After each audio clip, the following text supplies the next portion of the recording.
The Atlantic, without a doubt, looks like it's about to hit a bit of a busier phase here within the next 10 to 14 days. I'm not going to say active, but I do think not only close to home, but especially out in the greater tropical Atlantic, we're going to start to see things begin to pick up. So stick with me. We're going to talk all about the recent evolutions in our model data and what I missed out on breaking down to you yesterday. We're definitely in much higher spirits, and we have even more to talk about this afternoon. Welcome back to the Weather Center, everyone. Thank you so much for taking some time out of your Thursday, the Friday Eve, getting closer and closer to finally headed back to Central Florida, and I'm ecstatic to do so. It's been a good experience up here in Norfolk, working with the United States Navy, the Fleet Weather Center up here in Virginia, talking tropics, actually training up in their tropical section at the Fleet Weather Center. More on that to come, at least what I can disclose in a later video or maybe even a live stream. But one of the things that I've been listening in on, not only with internal discussion going on with the fleet group up here in Virginia, but National Hurricane Center, we actually have teleconferences with them every day. They're picking up exactly what we're putting down here in the Weather Center. So thanks so much for everybody sticking around. I do apologize once again for taking a little bit of a much-needed break. You know, to tell you the truth, everything has been racing by. I can't believe I've already been here for 10-plus days at this point. It's been a whirlwind of an experience. Not trying to be punny at all. So thank you all for bearing with me while I took about a 24-hour just mute moment to just not look at the weather. I mean, I did. I'd be lying to you if I said I didn't. But to not to worry too much about updates and going over the edge with trying to build together a briefing and an update. Plus, we have even more to talk about, so rock with me to the end of the video. If you are brand new to the channel, please consider kindly hitting that subscribe button. Everybody watching right now, give that like button a little nudge. Let's get this information out to those of you out there who may be needing it.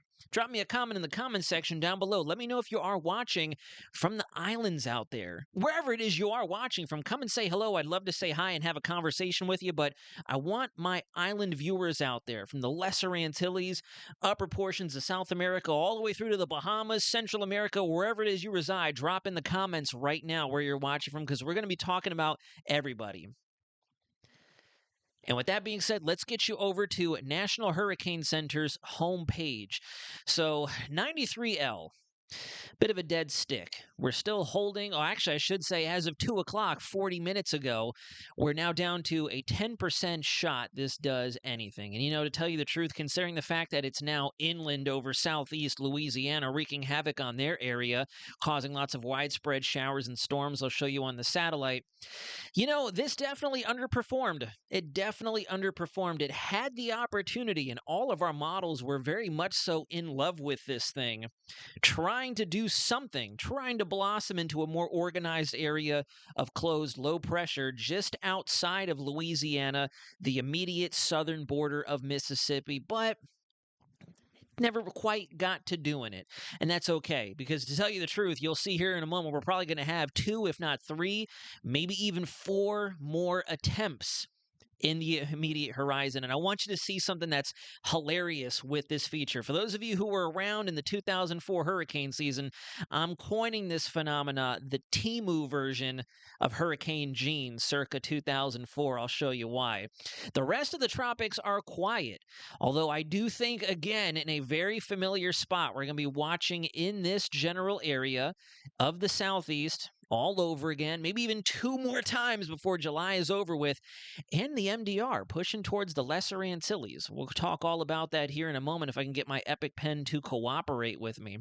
It's kind of struggling right now for some reason. Yeah, there it goes. Now all of a sudden it's over here on this page. Anyways, let's go ahead and move over to the satellite. Bear with me. You can kind of see in the southeast, we have some great daytime convection firing up over Central Florida, a little bit of an upper low feature there. That's kind of what helped to erode a closed center of circulation from 93L when it was off the east coast of Florida, helped to increase a little bit of the mid to upper level shear, introduce a little bit more cooler, drier air as well into the mid upper levels of the environment. And then what really did that thing in was such an active afternoon event. I believe it was either Monday or Tuesday. I want to say it was Monday. Last time I briefed you all, we had a very active and busy pattern across Central and South Florida. Lots of severe weather, special weather statements all across the board, some flash flooding going on in isolated instances as well. But then as soon as those thunderstorms collapsed, the cool pools from those thunderstorms, coupled with daytime, or I should say evening cooling, really helped to dry out the low levels, stabilize everything. So while we were still over open water in terms of our invest, unfortunately, with that cool, dry air coming in to kind of create a little bit of an inversion there, I think that's what really helped to choke off a lot of that convective activity we saw blossoming with 93L. And that's why it wandered ashore almost like a naked swirl. A little bit of wind, a little bit of increased showers during the day after that. But then now you can see it here over Louisiana. The southern base of the boot there is getting some good thunderstorm activity, still hovering around the coast. The rest of the Atlantic, got a little bit of stuff popping off near the Cayman Islands there, just around the Yucatan Channel, the Yucatan Peninsula, western Cuba. Looks like Jamaica had some pretty sporty thunderstorms rolling through there. Same with the Turks and Caicos just north of Hispaniola. And you know, my eyes may deceive me. I've been told I have good vision, but it does look like over interior Puerto Rico, where my cursor is there, you're kind of getting a little glimpse of some afternoon thunderstorms firing over the higher terrain there as well. Then we have 3 individual tropical waves, one getting ready to splash down off of Africa, one in the central MDR, and then a third pushing towards the Guianas, upper Venezuela, Trinidad, and Tobago out there. Going to be watching that area in particular, and this is why. I'm kind of bummed that my Epic Pen is not working right now. Let me try to boot it up one more time while we're in the stream or in the discussion. Nope, it's just not going to have it. Maybe I got to restart my laptop. So we're going to be flying blind. No drawing, unfortunately, so bear with me. You can kind of see here when we look at the latest control member of the Euro velocity anomalies, we've got a pretty active pattern in terms of our upper level dynamics. We've got a Kelvin wave that's going to be moving through the Atlantic basin starting right around, if you all remember, I'll bring my face back up. I told you to take notes a couple videos ago. Between the 18th to the 22nd is when we're going to start to see those rising velocities increasing from the Gulf, the Caribbean, and eventually the rest of the tropical Atlantic. And you can see we are right on target there. Weak Kelvin wave moving through the pattern. Then after that, it looks like another pass of the bona fide MJO coming across as we cross the border from July into August, the final stretch before the peak of the hurricane season begins to rock and roll. And then you look at the bottom left, we're still holding steady. That African standing wave and a little bit of an enhancement for the Indian Ocean monsoon, the African monsoon as well.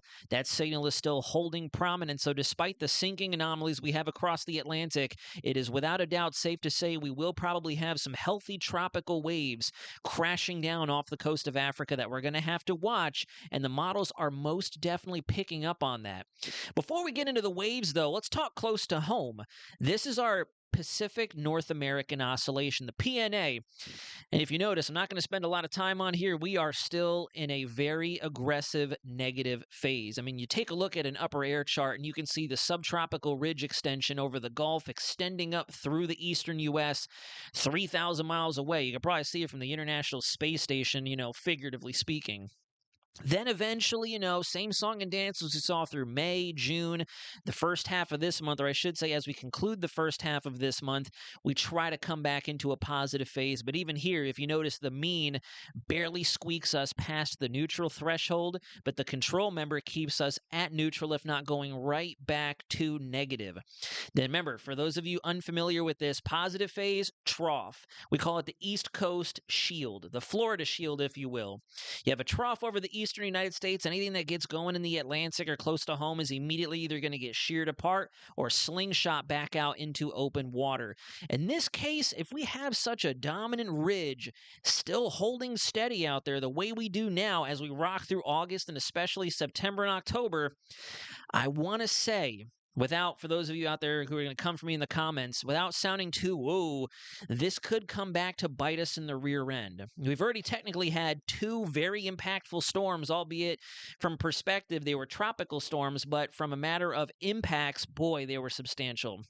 And we have one technically ongoing as just an invest, creating a little bit more of organized ruckus along the Gulf Coast, starting in Florida, the Southeast, now moving into Mississippi and Louisiana. So, on top of that, now let's get into that Timu Hurricane Gene here. Let me go ahead and get my face out of the camera.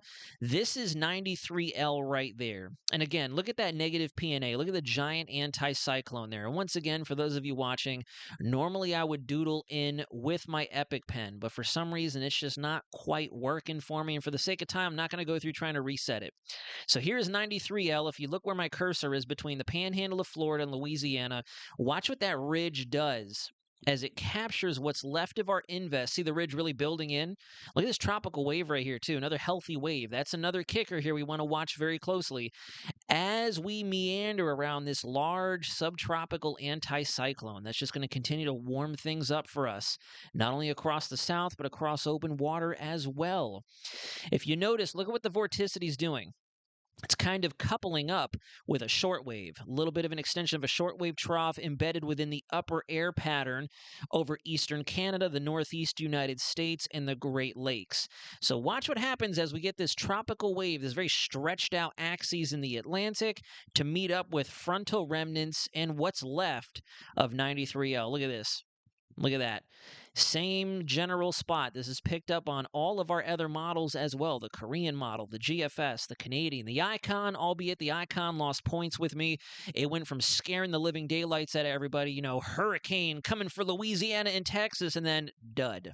So the Icon model, the German model, is going to have to work a little hard now over the next couple storms or signals to earn my trust back. But regardless, in terms of model consistency, something is showing. Something is once again showing with a crossover through Florida. It's going to up our rain chances substantially, and back into the Gulf where it tries to do a little something. Very interesting. Now, out to the Atlantic, and now I've been showing the Euro and the Euro AI. We're going to look at the Canadian model now. And once again, the Korean model, the Icon, the Canadian, GFS, I don't know what's going on with it, but for some reason it just does not like cyclogenesis, TCG, tropical cyclogenesis over the greater Atlantic. It just doesn't help. It's been creating a pseudo El Nino pattern in a lot of its long-range data, so maybe that's why. But we now have even greater model agreement that some of these waves we're going to have to watch very closely, more so for our friends out there in the Lesser Antilles. So take a look down there. Let me get my face out of the way again. We got 1, 2, and then leftovers of 3 tropical waves there, 2 of which the Canadian model now is thinking some very quick cyclogenesis. Looks like a tropical depression, or at least some kind of tropical closed low pressure system moving through the Windward Islands. Then we get another one that tries to spin up very briefly, and then we have a third back behind there as well that tries to do something, albeit looks very sloppy, very embedded within our Atlantic monsoonal trough extending off of Africa. And then on top of that, if you notice the Canadian model, if you look back over the Gulf, it also has that spin almost exactly in the same spot as 93L. Let me pull my face back up to show you I'm not kidding. This is the 24th. This is literally right now, essentially next Thursday. You can't make this up. So I'm calling it the Timu version of Hurricane Gene. After the onslaught of 2004, Gene was coming towards the east coast of Florida, recurved out to sea. Everybody in Central Florida was shouting, "Hooray!" Psych, you thought, spun around and made landfall as a Category 3. Now, obviously, so I'm calling it the Timu, the Dollar General version of Gene. We're not talking a hurricane here. This is just another disturbance, another signal there. We'll have to get a little closer in time. And I'm wondering if over the next few days, National Hurricane Center highlights that same area again. I'm not joking. I'm going to get a couple chuckles out of that if over the next few days or by the weekend we get another yellow blip. Copied and pasted just like pre-Chantal, pre-93L. Now we're going to try to run it back. Atmosphere is like, you know what? We didn't quite make the cut this go around, but hey, let's start training for preseason again. We'll get the next athlete off the bench and see if this one's going to give us Dexter or if we're going to steal a name or two out in the MDR. Very quickly, before we get ready to wrap up, here are your ensembles. You can see ensembles lighten up in the Gulf, couple individual members out there. I like the spaghetti plots a little better than this, but unfortunately, at the time I'm shooting this video, they aren't populated yet. And I wanted to make sure I get this video done and out to you all. I'm not going to stall, especially after I took the day off, metaphorically speaking, yesterday to catch up on other items on my itinerary. We got to rock and roll, but take a look at this. Look at the wave train here. You got a 1,005 millibar member in the Eastern Caribbean. Got a little low pressure bubble there, low pressure bubble there, low pressure bubbles here and there, indicating that the models are definitely sniffing at the potential. We're going to have some tropical waves out there. Look at that tropical storm ensemble member in the Caribbean, tropical storm ensemble member up to the north of the U.S. British Virgin Islands and Puerto Rico. And then from there, it doesn't quite stop just yet. Notice we still have lowering pressures in the MDR. And for those of you who are saying, well, that's not very strong support, well, we're not exactly highlighting individual systems yet. We're still way too far out. Notice at the top there, I have the ticker drawn all the way to the end of the run. What I'm trying to emphasize to you all is, we've been talking about this since before the 4th of July here in the United States. I'd been mentioning by about the middle portion of the month, the 15th was 2 days ago. You can quote me. I said we were going to unlock the gate, not open the gate. We're going to unlock the gate in the greater Atlantic. And now as we get past the 18th, tomorrow, out to next Tuesday through Thursday, that's when I think we're going to start to see things waking up. That's when the floodgates may try to creep open a little bit, may become ajar. I'm not going to say, all crazy wide open, the floodgates are open, but they're going to come ajar. And we're going to start to slowly but surely see what the Atlantic is going to do for us as we approach the bona fide peak per the calendar. You fast forward very quickly through our AI ensembles, and again, you can see a couple members there, low pressure bubbles in the Gulf. This is next Thursday into Friday with that breakaway feature that circles around our anticyclone, that high pressure ridge over the southeast. And then you look through the main development region, and again, ensemble members picking up on a couple low pressure centers that may be trying to wander through the Caribbean. In fact, this one member is fairly aggressive. We've got some pretty decent mid-level wind shear. It's speed shear down there. It's not necessarily anything else outside of just increased mid-level flow. The trade winds still rocking through the Caribbean corridor there, but the model holds steady and carries at least something, some kind of a tropical wave all the way through. And then towards the back end of the run, again, you can see some stuff near Hispaniola, north of the Greater Antilles, and then back in the MDR. And I do think this is why. This is your 15-day change for our Atlantic SST anomalies. And now notice right away, let me go full screen here. We're warming where it matters most, and we're cooling where it matters most. We're getting a lot more of that northeasterly heating going on up in the upper mid-latitudes in the poles, which is usually a trademark signature for a active, we'll say active hurricane season. And then we had the cool anomalies south of here. We had a lot of cooling going on through the main development region in the Caribbean, but now even with the trade winds still ripping out there, we're now seeing heating all through the tropics, like I said, where it matters most. And because of what our climate models are thinking, take a look at this as well. This is your 3.4 Nino region. And the reason I bring this up on top of other Nino regions in the ENSO portions of the tropical Pacific, we're getting some cooling out there too. So we're warming where it matters for the Atlantic, and we're technically cooling where it matters for the Atlantic in both basins, both in the subtropics, the lower mid-latitudes, and out there in the tropical Pacific. We won't realize any of this influence right away. There's going to be a bit of a lag. We got to catch up. It's just like when you turn your car off after driving it all day. It's not going to immediately cool down to where you can pop the oil cap or, dare I say, pop the radiator open. You got to let it simmer down a little bit. And so as we replace the configuration out there, we were cooler out in the Atlantic with a little more heat in the Pacific. We're going to flip it. And that's why I'm wondering, I'm theorizing, once again, y'all know me, whether or not we're going to see another active second half, if not very tail end of the season, especially whereabouts Helene formed last year, end of September through October and into November. So we'll have to wait and see. Again, time frame for all this, I do think between the 18th and 22nd, our signals are going to start going up. We're going to have to be watching both close to home and for our friends out there in the Caribbean, and also just continue to pay attention to whether or not these waves make it out of those hostile conditions and then try to do something as they get closer to the Greater Antilles, the Bahamas, or even the United States. But that's all she wrote, folks. Thank you for sticking around if you're still watching to the end. I know this was a long-winded spiel. I wanted to get everything I had out for you. I had my notes in front of me as well, just so I don't forget anything. And that'll do it. I hope you've all had a spectacular week. Thank you all, again, if you're still watching, for being such a splendid and amazing audience, such an awesome community. I can't tell you just how much your kind, generous support and your kind words, have meant so much to me through this process and this busy month, just kind of trying to keep up with the flow of life. Hopefully, I'll be back in Central Florida soon, safe and sound, before we rock off to another not a weather conference, excuse me, a work-related conference. And we're going to continue to track the tropics. I do think we are going to start to see some busy periods stacking up before we get into the active phase of the peak of the hurricane season. So stick around. Consider clicking that subscribe button if you haven't done so already. It would mean the world to me and the rest of us here in the Weather Center community. And we'll talk to you all again very soon. But until next time, this is Weather Center Nazario, signing out.